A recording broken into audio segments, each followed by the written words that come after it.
पिछले वीडियो में हमने बात की थी इलेक्शन 2024 के रिजल्ट्स के प्रेडिक्शंस के हवाले से। तो अगर उसी तरह के गवर्नमेंट्स बनाई जाती हैं सूबों के अंदर और ख़ासकर फेडरल के अंदर, तो इसका पाकिस्तान के ऊपर क्या इम्पैक्ट हो सकता है जिस तरह आजकल तैयारियां की जा रही हैं। सबसे पहली बात यह है कि हो सकता है कि दो पार्टियों के बीच एक इतिहाद कायम हो जाए। हो सकता है कि सिंध को पाकिस्तान पीपल्स पार्टी के हवाले किया जाए और ये भी ऑब्जर्वेशन है कि इसके साथ बलूचिस्तान को भी पाकिस्तान पीपल्स पार्टी के हवाले किया जाए और पंजाब को पाकिस्तान मुस्लिम लीग नून के हवाले किया जाए। तो अगर इन दो पार्टीज की आप तारीख उठा के देख ले तो जब इनको अपने अपने सूबे मिल जाते हैं तो फिर ये लोग एक दूसरे के खिलाफ नहीं होते बल्कि उनके बीच एक किस्म की इत्तेहाद बन जाती है। अब यहाँ पे ये लोग फिर आवाम का फिक्र नहीं करते, लेकिन जब ये लोग अपने सेफ जोन्स में चले जाते हैं तो फिर यहाँ पे क्रिटिसिज्म इनकी जानिब से ख़त्म हो जाती है। देखे, अगर आप सिंध के हवाले से देख लें तो जब भी वहाँ पे पाकिस्तान पीपल्स पार्टी की गवर्नमेंट होती है तो वो फेडरल को क्रिटिसाइज करती है कि फेडरल की तरफ से हमें कुछ मिल नहीं रहा, जबकि जो पंजाब में बैठे होते हैं वो ये कहते हैं कि पीपल्स पार्टी को कराची और ख़ासकर पूरे सिंध पे ध्यान देना चाहिए। अब पाकिस्तान के अंदर NFC अवार्ड भी आ चुके हैं, लेकिन उसका इतना इम्पैक्ट नहीं है आजकल के हवाले से। दूसरा एक किस्म का इम्पैक्ट ये हो सकता है कि गिलगित बल्तिस्तान और ख़ासकर ये दो सूबे जो हैं बलूचिस्तान और साथ KP, इनका मसला फिर से शुरू हो सकता है। वो किस तरह? देखें, आज तक तो हम गिलगित बल्तिस्तान के हवाले से ये भी तय न कर सके कि ये एक अलग सूबा है कि नहीं, और फिर हम उनके लिए फैसले बनाते हैं जो कि समझ से बाहर हैं।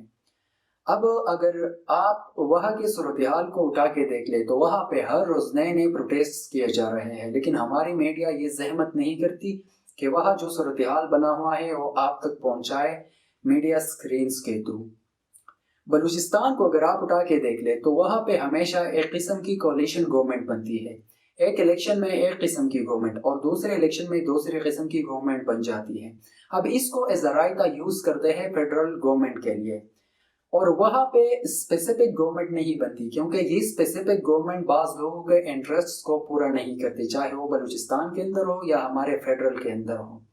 तो अगर वहाँ पे फिर से एक स्पेसिफिक गवर्नमेंट नहीं आती तो जो वहाँ पे मसाइल हैं वो फिर से सॉल्व नहीं होंगे और पाकिस्तान को फिर से उन मसाइल का सामना करना पड़ सकता है जिसमें टेररिज्म, सिक्योरिटी हो गई और इसी तरह का सेपरेटिस्ट मूवमेंट्स हो गए।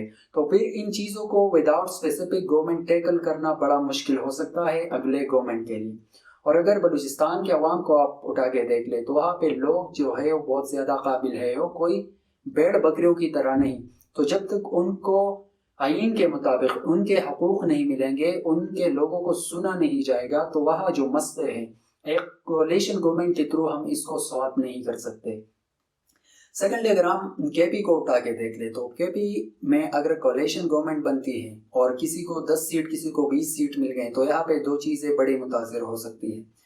पहले ये कि यहाँ पे जो छोटी मोटी तरक्की हो चुकी है अभी तक, अब जाहिर सी बात है कि जो पाकिस्तान तहरीक इंसाफ के अलावा जितने भी पार्टियां हैं वो इसको क्रिटिसाइज ज़रूर करेंगे, लेकिन मसला यहाँ पे ये है कि बास चीज़ों को अपने बगौर देखना होगा। और जो पिछले PTI ने 10 साल में यहाँ पे जो गवर्नमेंट की है तो चंद इलाकों के अंदर उन्होंने एक किस्म की तरक्की दी है इन इलाकों को, तो वहाँ पे तो ये मुतासिर हो सकता है।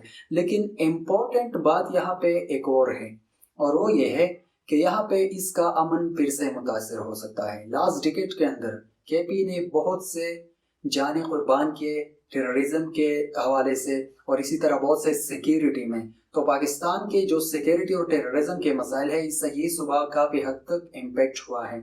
अब यहाँ पे अफगानिस्तान के अंदर तालिबान की गवर्नमेंट है और वहाँ से मुख्तलिफ ग्रुप्स पाकिस्तान के खिलाफ ऑपरेट हो रहे हैं और साथ TTP हो गए या इसी तरह के और मूवमेंट्स। तो अगर यहाँ पे एक स्पेसिफिक गवर्नमेंट नहीं बनती तो इन चीज़ों को टैकल करना, इन सिंपल वर्ड्स सिक्योरिटी के मसले को टैकल करना यहाँ पे बड़ा मुश्किल हो सकता है। क्योंकि जब कोalition गवर्नमेंट बनती है तो आप हर जगह पे इसको देख सकते हैं कि कोalition गवर्नमेंट में एक स्पेसिफिक पावर नहीं होती किसी पार्टी के साथ, और जब स्पेसिफिक पावर नहीं होती تو اسی پاور کو پھر یوز نہیں کیا جا سکتا جو ہم ٹکڑوں سے بناتے ہیں. پھر مطلب 10 سیٹ کسی اور کو دے دیے، 10 اپنے پارٹی کو جو ہمارے قریب ہو، 20 کسی اور کو دے دیا، اور ان سب کو کہا کہ آپ جا کے اسمبلی کے اندر بیٹھ جائیں، تو پھر یہ مسائل ہو سکتے ہیں.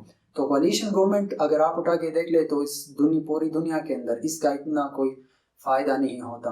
اور جب کولیشن گورنمنٹ بنتی ہے تو وہاں پہ ہمیشہ مسئلے مسائل ہوتے ہیں، وہاں پہ ان علاقے کے یا صوبوں کے یا کسی بھی ملک کے پرابلمس کو آسانی کے ساتھ سالو نہیں کیا جا سکتا. Thank you.